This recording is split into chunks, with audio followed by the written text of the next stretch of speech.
katropa at welcome sa ating video ngayon kung saan magta-try tayo ng one pull o itong 250 kay Sasuke EMS dahil alam naman natin siya ang lumabas na featured shinobi.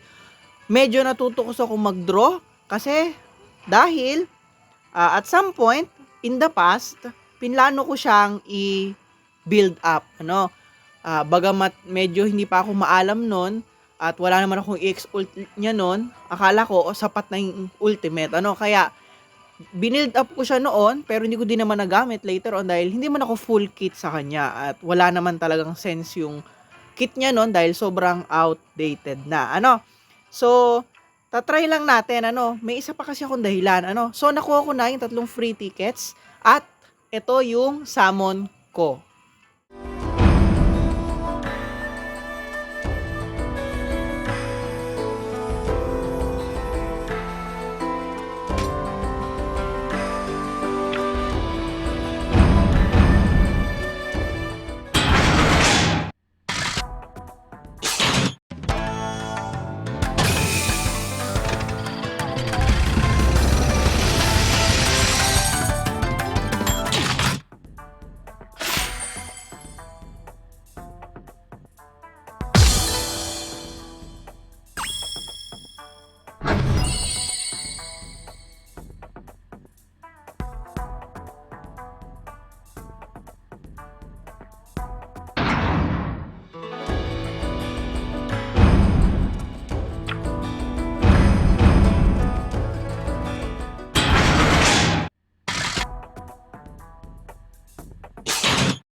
So kung makikita nyo naman mga katropa, tayo ay sinuwerte nakakataka lang yung animation nung Froggies kasi gold yung lumabas dun sa dalawa kong pool pero hindi siya umilaw pero umilaw dun sa LB. Ano to, bago bang pakuluto ni Bandai para i-hint tayo na yung makukuha nating card ay yung new cards kumbaga yung new cards na lang yung iilaw baga so hindi ko alam, hindi ko kasi ito nabasa doon sa notices wala naman to sa binanggit nila pero hindi tayo magbubuhos ng maraming Shinos bagamat medyo natutukso ako dahil nakikita naman natin si Shishui ay boosted dito sa AOM so may possibility na baka lumabas yung rekit niya maybe sa VLWC o sa AOM. Hindi natin alam kasi magwa 1 year na din ang rekit ni Shishui dahil April yon lumabas so gusto ko muna i-secure na makita ko yung VLWC banner before ako mag-all out kay Sasuke kung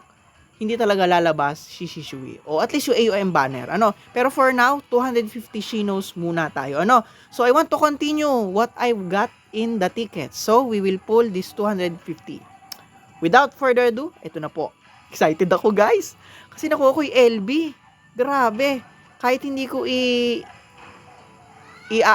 ipag-investan kasi nga limited lang yung resources ko. Gusto kong ipunin yung mga Froggies ko para sa pinaka-importanting LB na dapat talagang paglaanan, ano. Pero at least nakuha natin to, ano.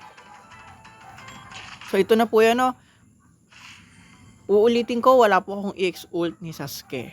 At, tagal ko nang pinapangarap na makakuha ng EX ult nito ni Sasuke. Yung astig nilang magkapatid na EX ult, yung Amaterasu. Ano? Hindi man ako pinalad, ano. Pero meron ako ng old kit niya. Mukhang shafted tayo, binawian tayo, guys, oh. Kadiri, sayang yung 250 ko.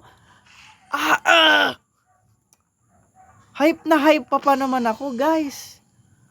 Akala ko ito na yon. Puro ano talaga lumabas, oh. Ni yung 4-star niya ay lumabas. Ay, naku po. My God. Grabe, ang lala. Okay, so palay ko hindi tayo magpupush sa banner na to. Ano? Dahil palay ko mukhang masyashop lang ako sa banner na ito. Mukhang gusto ni Bandai ay bumili ako ng tickets niya. Ano? Para ma-secure ko yung aking pagiging full kit. Ano? But I will not na-turn up ako, guys. Na-turn up ako. Ano? Parang gusto kong ipunin na lang yung Shinobite. Sayang yung 250. Ano ba yan? Kabaliktaran nung nakuha natin doon sa ticket. Ano? Sana at least makuha ko yung ticket niya. Yung 4-star niya dito sa pag nakuha na natin itong ticket dito sa roundup mission. Ito yung free na last. Para at least, kung makuha ko yung 4-star and someday, makuha natin EX ult niya, either yung pinakaluma or yung bago, full kit na. Ano? So, yun lang mga katropa. Ay, naku po, nagsayang lang tayo ng Shinobite. Kita kits!